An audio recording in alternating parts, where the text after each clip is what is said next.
Are you tired of recording guitar tracks that don't sound right? You're not alone. Many guitar players struggle to achieve the perfect sound when recording. In this video, we're going to break down the 4 most common mistakes that people make when recording guitars and how you can fix them. So let's dig in. Reason number 1, your tuning sucks. The first and most obvious mistake that people make when recording guitar is poor tuning. A guitar that is out of tune will never sound good, no matter how good your equipment or your technique is. The solution is simple. Make sure your guitar is in tune. Take the time to tune your guitar and make sure it's intonated before recording.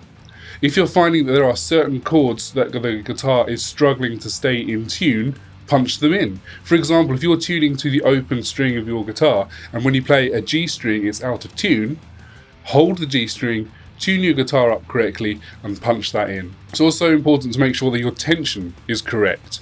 You need to make sure your string gauge, your tuning and your scale length are working together to give you nice tension on those strings. Otherwise, when you're picking, they will go out of tune, there'll be pitch drift. When you're fretting the notes, they will be going out of tune. And I would recommend using a tension calculator website to help you with that. Reason number 2, your timing sucks. The second mistake I see in guitar recordings is problems with the timing. You need to make sure that the guitars are played tight. If they're double tracked or quad tracked or more, it gets more and more important. If the timing is not good with the other guitars, with the bass, with the drums, it's going to sound sloppy, it's going to sound like a mess. And in genres where you're being technical and fast, this becomes more and more important. Obviously, editing is an option. You can potentially go in and edit the guitars, fix issues with the timing, but that will lose some of the energy and the humanity and the feel of it. And if it's played tight in the first place, it will sound much better. And the best thing to do is to practice, not until you get it right, but until you can't get it wrong. And if you're practicing to a metronome, even better. Reason number 3, your tone sucks. The third mistake I see in guitar recordings is using a bad tone. Now, when it comes to guitar tone, there are a lot of factors that will potentially make a difference.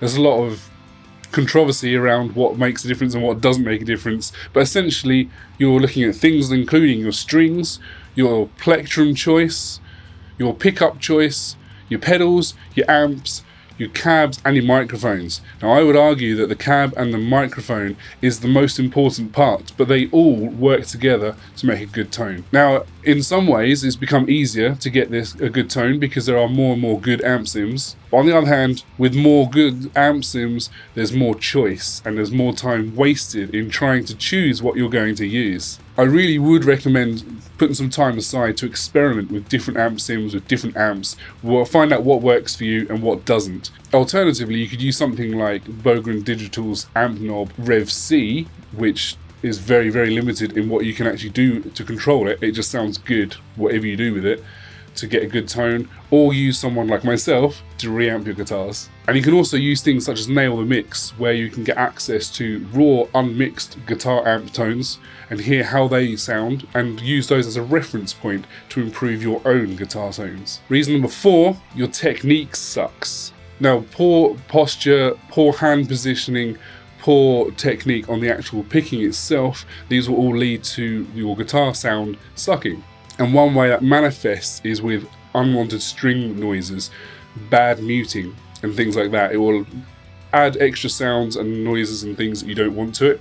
If you're not picking hard enough, the guitar tone just won't sound right. It will sound weak. And again, it comes down to practice. It helps if you've got someone producing you when you're recording, so there's someone there watching out for any of those mistakes that you're making and help you to tighten up that sound. And I'd also recommend using Riffhard to get onto their schedule so that you can practice, you can learn how to do things correctly and get really, really good very quickly. So there you have it. There's 4 reasons why perhaps your guitar recordings suck, but how you can overcome those 4 things and get the great guitar sound that you're going to be stoked on. Thank you very much for watching. If you liked what you've seen, hit that like button below, hit the subscribe button, do all the lovely YouTube algorithm massaging, and we'll see you next time.